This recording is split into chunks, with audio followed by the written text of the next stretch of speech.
Hi everyone, welcome to another video by Optionables. My name is Saket, and in today's video, I'm going to discuss what exactly happened to the markets today, what we can expect from the markets tomorrow, as well as what exactly happened to our trades. So I have also recorded the video today also. I'm going to show you what exactly were the trades we took and how did we manage the position today. So today was a perfect day for option sellers because the market neither moved a lot on the upside nor on the downside. So it traded in a very small range, and these are the days what option sellers actually look for. So overall the day went really good, and we also made around 2.5 lakh. So I'm going to talk about that more later on.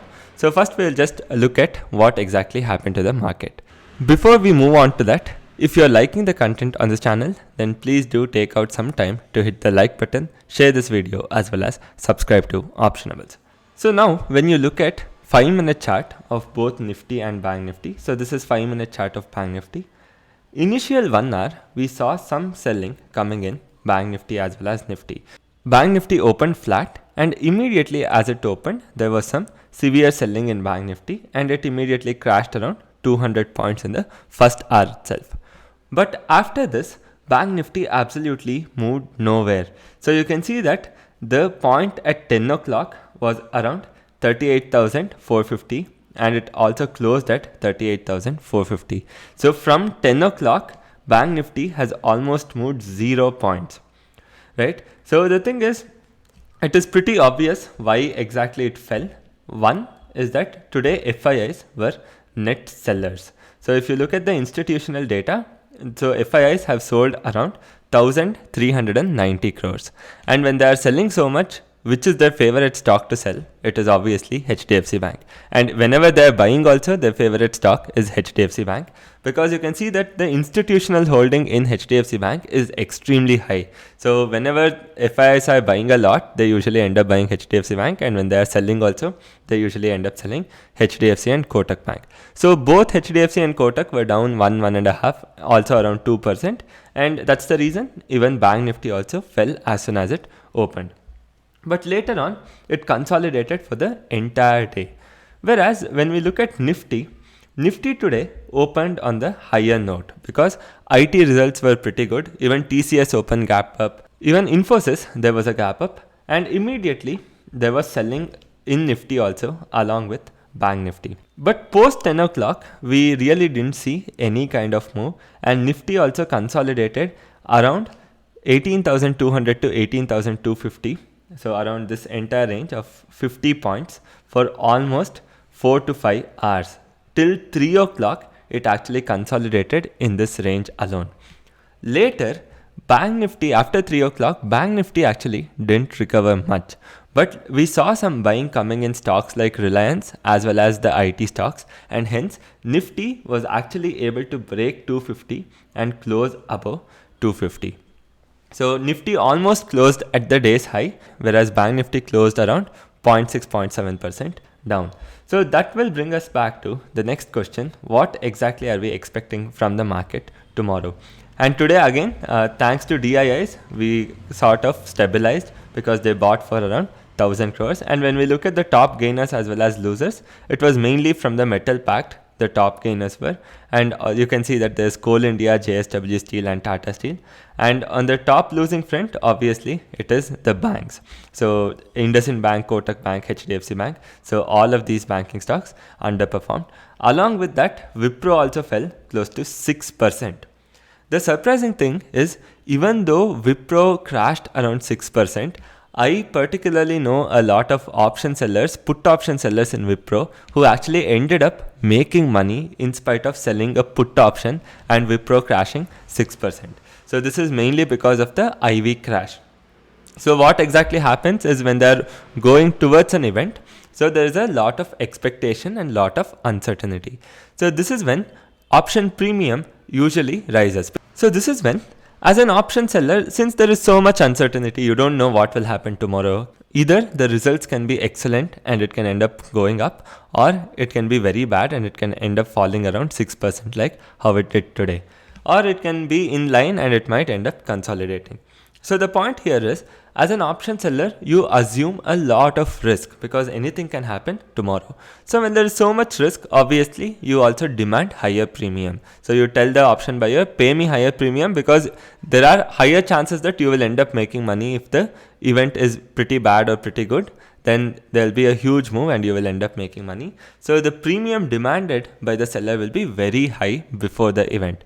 Post the event, the IV crashes or the volatility crashes because the event is now over. There is no longer any uncertainty left in the stock. So that's the reason the IV crashes and the premiums just shrink. So that's the reason most of the put option writers actually ended up gaining, even though the stock crashed around 6%. So now coming to what we can expect from the market tomorrow. So let me just shift to the daily chart. Right now, the market is looking very bullish. And I also see a strong support coming in around 18,000.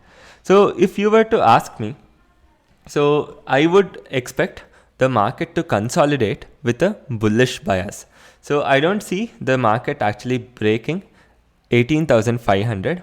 Neither I see the market actually coming below 18,000. So, but if you ask me what might come first, whether the markets will actually break 18,500 first or 18,000 first, I would say that I believe that the markets will hit all-time high soon because there's very strong support by domestic institutions and FIIs are not really buying, but once they also start buying, then we can definitely expect the stock prices to go up, which will also push the index higher, and I won't be surprised if we reach all-time high.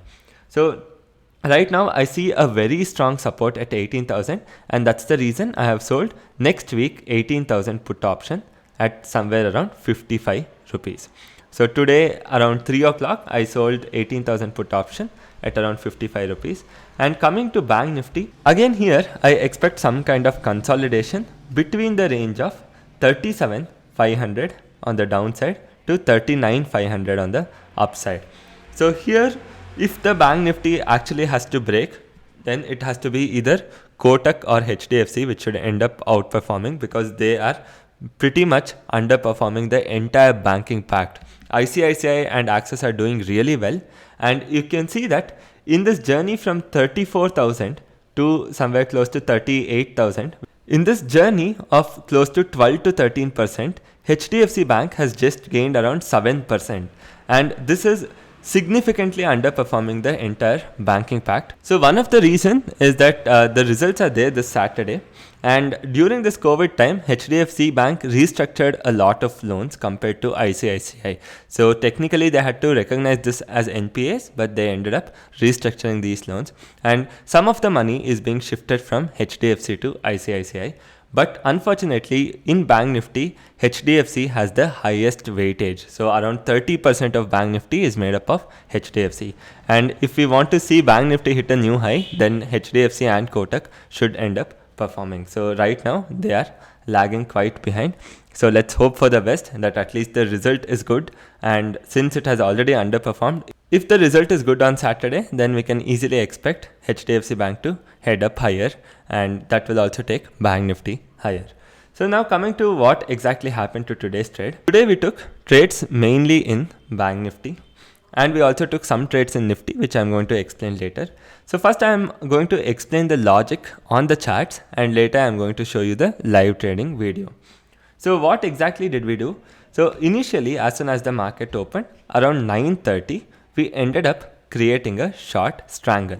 So we created a short strangle at 38,400 as well as 38,800. So why did I choose 38,800? Because yesterday, if you remember, 38,800 was a very strong resistance. The market had actually not broken 38,800, and that's the reason I created a short strangle here, expecting Bank Nifty to trade in this range. So in some time, Bank Nifty started coming down, and I also saw open interest, and I decided, okay, let me shift from 38,800 to 38,700. So now I shifted all my calls from 38,800 to 38,700. Then in some more time, I saw that there is a heavy call writing at 38,500 as well as 38,600. So I thought 38,600 will most likely end up acting as a strong resistance, and that's the reason I again shifted everything from 38,700 towards 38,600. And finally, towards the end, I also saw that even 38,500 was acting as a very strong resistance, and 38,500 there was huge amount of call writing. So if I were to show you the open interest, so you can see this is 38,500 and there was huge amount of call writing compared to put, and I thought markets might not even break 38,500, and I ended up shifting all my 38,600 calls to 38,500 calls. So this is all the trade I took, and on the downside I didn't do any sort of adjustment. So all I did was wait for the market to close above 38,400. It did break 38,400 one or two times, but end of the day it actually ended up holding 38,400. I had also hedged it very closely. I had just hedged it with 38,300, so I never really had a lot of risk on the downside. So this is a simple trade which I took with Bank Nifty. And coming to Nifty, so I just created a very simple short strangle in 18,200 as well as 18,250. So luckily I exited both Nifty as well as Bank Nifty around 258. So I was not willing to hold this post 258 because one, I had already achieved the weekly target what I wanted. So I was just aiming to make around 1 to 1.5 lakh today, but luckily I had already got around 2 lakh. So there was no incentive for me to hold this longer. I just came out of this at 258 and totally I booked around 2.4 lakh. And around 1 o'clock, I also did a simple short straddle of 38,500 and I exited it quite quickly with a profit of 20 or 30k. So let me just show you the recording quickly as to how the trade went today. So I will just forward to the important parts where we get to see everything. So you can see that initially I was short on 1,750 quantity, and right now I am short on 38,800 and 38,400. And I am sitting with an M2M of around 38,000. So I have put a filter here. So you can see that I am only right now monitoring the Bank Nifty position. So I just wanted to keep Nifty and Bank Nifty separate. Otherwise, it will become quite clumsy. So you can see here were some trades which I had taken from yesterday, but I never really made a lot of profit from yesterday carry forward position. And you can also see the time is around 10:30 now. And as I move forward, around 11:30 still the position remains to be the same. You can see that I am still short on 38,800 as well as 38,400, and I have hedged it with 200 points away right now. So later on I will bring the hedges closer. So even after 1 hour nothing has changed, but my M2M has increased to around 74,000. Around 11:45, as you can see that I have completely shifted from 38,800 towards 38,700, and I am still having a 200 point away hedge. So I am trying to keep the position as simple as possible and not really aiming to get a lot of profit, because as I told, I was just looking for 1 to 1.5 lakh profit for today. So I am still maintaining the same far away hedge, as well as I am now shifted from 38,800 towards 38,700. So now you can see around 1:30 I have shifted from 38,700 towards 38,600, and I am still maintaining 200 point away hedge, and later in some time I'll bring the hedges closer to 100 points away. So right now I am short on 38,600 as well as 38,400. So this leg I haven't even touched, and these two I am still maintaining a 200 point away hedge. So you can see that as I come little more ahead into the trade, let me just pause the video here. So here you can see I have now completely shifted from 38,600 towards 38,500, and I still have 38,400. I have increased the quantity with around 250. So I had 1,750. Now I have made it 2,000, and I'm still holding the same position. So the important thing what we have to note here is at this point I have got my hedges closer. So that means I never really have a lot of loss if something goes wrong, because my hedges are just 100 points away. So and these two together, you can see that this is at 30 and this is at 40. So they are already covering somewhere close to 70 points, and my hedge is coming after 100 points. So that means I never really had a lot of loss in the first place. In case if something went wrong also, I would still end my day with a profit. So you can see this is my Nifty positions. I mainly have a short strangle in 18,000 18,250 as well as 18,200. So you can see here. So this is the main short triangle, but along with this, I also had some quantity short of 18,200. So 1,500 quantity, 18,200 straddle, as well as 6,000 quantity of 18,250, 18,200 short strangle. So this was the position in Nifty, and overall around 258 I end up exiting everything. So let me just move to around 258.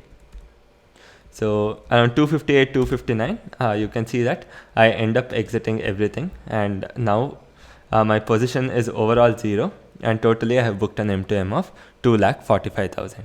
But later I become little greedy, so you can see that my M2M is 2,36,000. So what exactly did I do? I ended up shorting 38,500 call option, thinking that the market will not go over 38,500. But so the idea what I had was, in case if I lose more than 10k, I will just cut it off. So either I will end up making 20k, or the moment I lose 10k, I will just cut it off. Unfortunately, even though it ended at 0, minus 10k came first, and I had to cut off my position, and that's the reason I ended at 2,36,000. So that is for today's intraday trade. It was a very simple intraday trade, nothing much to do. Started off with a simple short triangle and started shifting it closer, and finally close the position. So the quantity was also very less, and that's the reason the M2M is not really big, even though the trade went very smoothly. So with this, we also come to the end of this video, and I really hope that you guys have liked this video. If so, then please do hit the like button, share this video, as well as subscribe to Optionables. Thank you so much for joining, guys.